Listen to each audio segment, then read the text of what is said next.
Welcome to மாருதிஸ் kitchen. இன்னைக்கு நம்ம எப்பொழுதுமே மீன் குழம்பு, மீன் வறுவல், மீன் பிரியாணி இப்படியே செய்யாம மீன்ல கிரேவி எப்படி செய்யலாங்கிறத பார்க்க போறோம். அதுக்கு தேவையான பொருட்கள்: சின்ன வெங்காயம், பூண்டு, கருவேப்பிலை, தக்காளி 2, ஒரு பச்சை மிளகாய், 1/2 ஸ்பூன் ஜீரகம், 1 ஸ்பூன் மிளகு, 1 ஸ்பூன் மல்லி விதைகள், ஜீரகத்தூள், உப்பு, மிளகாய்த்தூள், இஞ்சி பூண்டு பேஸ்ட்டு, 1/2 லெமன், 1 ஸ்பூன் மல்லித்தூள், ஒரு சின்ன சைஸ் அளவு புளி, தேவையான எண்ணெய். நம்மளோட ஹீரோ மீன். வாங்க எப்படி மீன் கிரேவி செய்யலான்னு பார்க்கலாம். பவுல் எடுத்துக்கோங்க. அதில் 1 ஸ்பூன் மிளகாய்த்தூள், 1/2 ஸ்பூன் ஜீரகத்தூள், 1 ஸ்பூன் இஞ்சி பூண்டு பேஸ்ட்டு, தேவையான அளவு உப்பு, ஒரு 1/2 ஸ்பூன் மல்லித்தூள், ஒரு 1/2 லெமன்.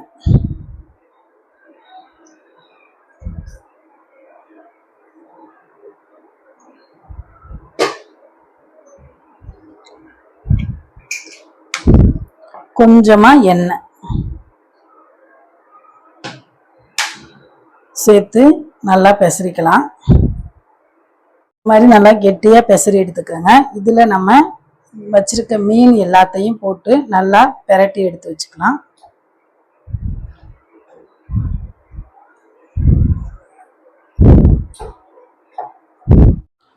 இப்போ மிக்ஸி ஜாரில் நம்ம எடுத்து வச்சிருக்க ஜீரகம், மிளகு, மல்லி,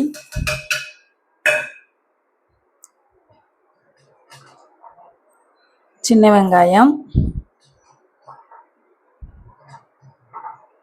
பூண்டு, நான் ஏற்கனவே இஞ்சி பூண்டு பேஸ்ட்டு மீனில் வந்துட்டு கிளறி வச்சிட்டனால நான் இஞ்சி சேர்க்கலை. உங்களுக்கு விருப்பம் இருந்தால் இஞ்சி சேர்த்துக்கோங்க. ஒரு 2 கொத்து கருவேப்பிலை. இதை எல்லாத்தையும் சேர்த்து நல்லா கெட்டியாக கொரப்பாக அரைச்சி எடுத்து வச்சுக்கலாம். தோசைக்கல்லை பற்ற வச்சுட்டு மீன் பொரிக்கிற அளவுக்கு தேவையான அளவு எண்ணெய் ஊற்றி, எண்ணெய் காஞ்சதும் நம்ம மிளகாத்தூள் போட்டு பெசரி வச்சுருக்க மீன் எல்லாத்தையும் பொரிச்சு எடுத்துக்கலாம்.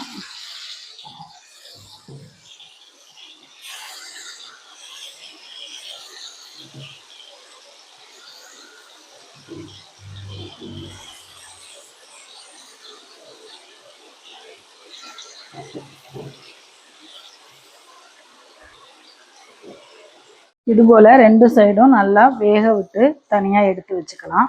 கிரேவி எந்த கடாயில் வைக்க போகிறோமோ அந்த கடாயில் கொஞ்சமாக எண்ணெய் ஊற்றிக்கோங்க. எண்ணெய் ஊற்றிட்டு ஒரு 1/4 ஸ்பூன் அளவு ஜீரகம், ஒரு 2 பல்லு பூண்டை தட்டி இது போல் சேர்த்துக்கலாம்.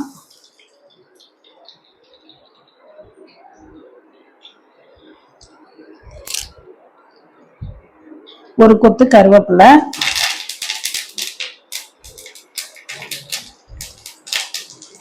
நம்ம வெங்காயம், கருவேப்பிலை எல்லாம் போட்டு அரைச்சி வச்சிருக்கோம் இல்லையா, ஜீரகம்லாம் போட்டு அந்த பேஸ்ட்டை இதோட சேர்த்துக்கலாம்.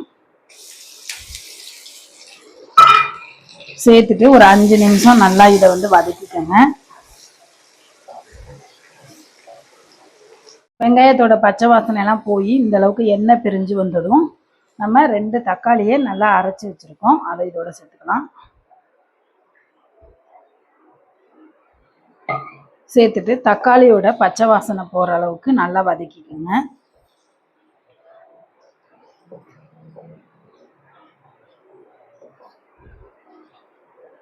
தக்காளி நல்லா வதங்கினதுக்கு அப்புறமா 1 டீஸ்பூன் காஷ்மீரி சில்லி பவுடர், இந்த கிரேவிக்கு தேவையான அளவு உப்பு,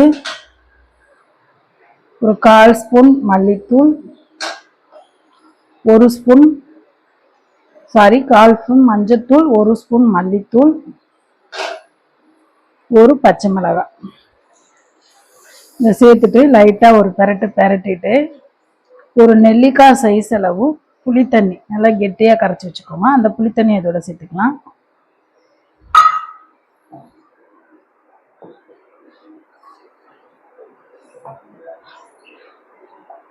உங்களுக்கு எந்த அளவுக்கு கிரேவி வேணுமோ அந்த அளவுக்கு கொஞ்சமாக தண்ணி சேர்த்து ஒரு கொதி விட்டுக்கோங்க. இந்த அளவுக்கு தளன்னு கொதி வரும் பொழுது நம்ம ஆல்ரெடி ஃப்ரை பண்ணி வச்சிருக்க மீன் எல்லாத்தையும் இந்த கிரேவியோட சேர்த்துக்கலாம்.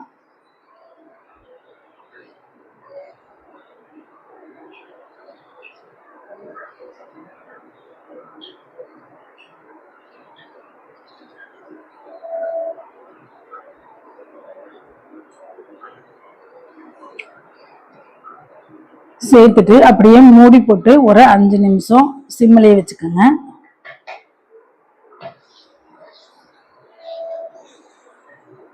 மீன் கிரேவி வந்து நமக்கு சூப்பரா ரெடி ஆகி வந்திருக்கு. நல்லா எண்ணெயெல்லாம் பிரிஞ்சு செம்மையா இருக்கு. நம்ம போட்ட மீனும் உடையாம நல்லா அழகா வெந்து வந்திருக்கு. இப்ப கடைசியா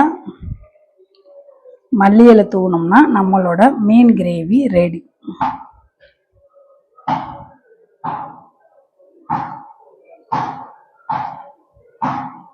சுட சாதத்தோட இந்த மீன் கிரேவியை போட்டு சாப்பிட்டு பார்த்துட்டு எப்படி இருந்துச்சுன்னு சொல்லுங்க. வீடியோ பிடிச்சிருந்துச்சுன்னா லைக் பண்ணுங்க, ஷேர் பண்ணுங்க, கமெண்ட் பண்ணுங்க. மறக்காம பெல் ஐகானை கிளிக் பண்ணிட்டு மாருதிஸ் கிச்சன் சேனலுக்கு சப்போர்ட் பண்ணுங்க. பாய்.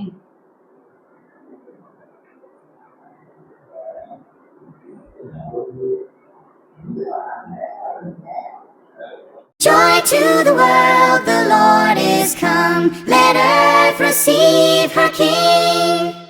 Let every heart prepare him room. And heaven and nature sing, and heaven and nature sing, and heaven and nature sing.